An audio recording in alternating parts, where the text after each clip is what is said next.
مهندسين من أول فيديو في كورس أساسيات الجافا. إن شاء الله في الفيديو ده هنتعلم إزاي نسطب البرامج اللي هنشتغل عليها زي الفيجوال ستوديو أو النت بينز والجي دي كي. وبس يلا ندخل في الشرح. قبل ما أبدأ لازم تبقى فاهم إن أنت محتاج حاجتين عشان تكتب بالجافا. أول حاجة هو محرر الأكواد أو ال IDE.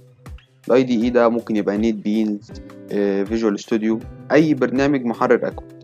محتاج تاني حاجة اللي هو ال JVM، وده بتلاقيه في جي دي كي اللي احنا هنحمله مع بعض.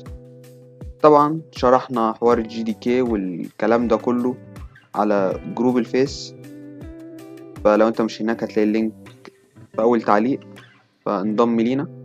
بس تعالى نشوف هنحمله ازاي.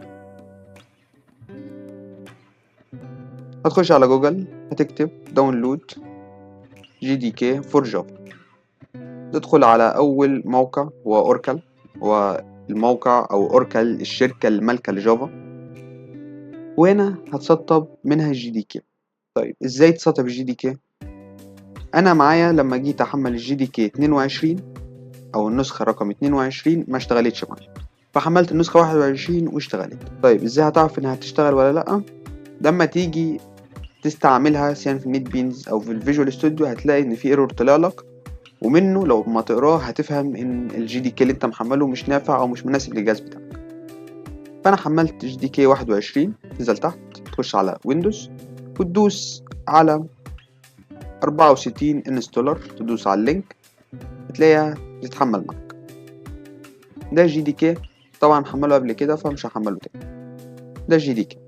طيب بالنسبه للنت بينز والفيجوال ستوديو، احنا هنا في الكورس انا هشتغل بالفيجوال ستوديو، بس هقول لك ازاي تحمل فيجوال ستوديو وتهيئه، وازاي تحمل نت بينز وتهيئه.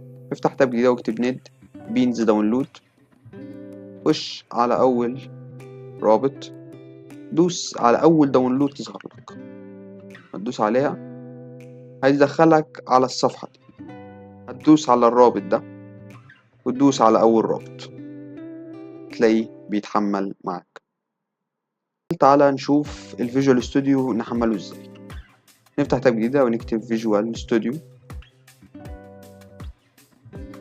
وننزل تحت تلاقي الفيجوال ستوديو، ندوس على اي لينك فيهم يدخلك على الصفحة الرسمية بتاعتهم، تدوس داونلود فور ويندوز هتلاقيه بيتحمل معاك. طبعا مش هحمله لان انا برضو محمله الفيجوال ستوديو.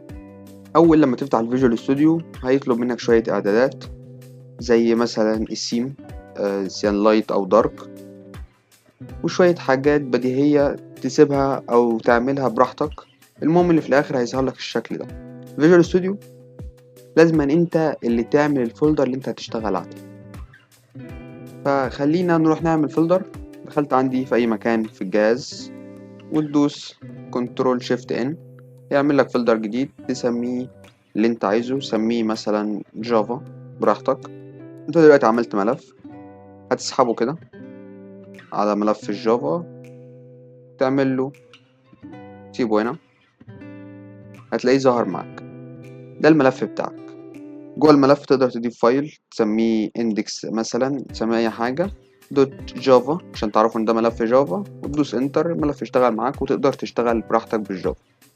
طيب دلوقتي ناقصك حاجه في الفيجوال ستوديو، وان انت تثبت الاكستنشن بتاع الجافا علشان الفيجوال ستوديو يتعرف على اللغه. ازاي؟ طبعا مسطبها قبل كده بس هوريك. هتيجي هنا عند الاكستنشن او كنترول شيفت اكس،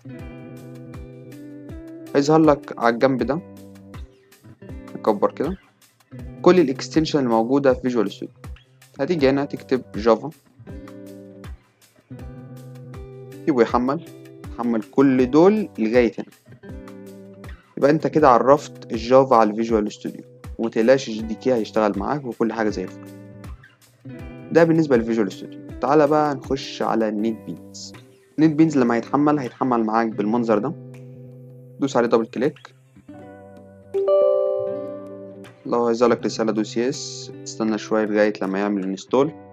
يفضل يعمل انستول، تسيبه خالص يخلص. تضيف حاجه تخليها زي ما هي، تدوس نيكست، دوس اي اكسبت، نيكست. هنا تحدد المكان اللي هيتسطب فيه وهنا المكان اللي انت مسطب عليه جي دي كي، وتدوس نيكست. بعد كده تدوس انستول. بعد ما يخلص تسطيب هيجيب لك installation completed successfully، دوس finish. يبقى كده انت سطبت النيت بينز. لما النيت بينز يفتح معاك هتدوس على نيو بروجكت، تقف على اول واحده من هنا، تختار جافا ابلكيشن، خلاص دوس نيكست، بس دوس فينيش.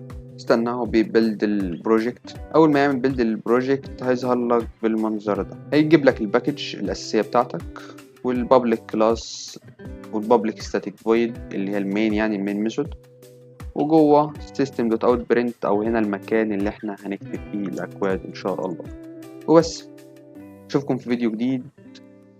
سلام.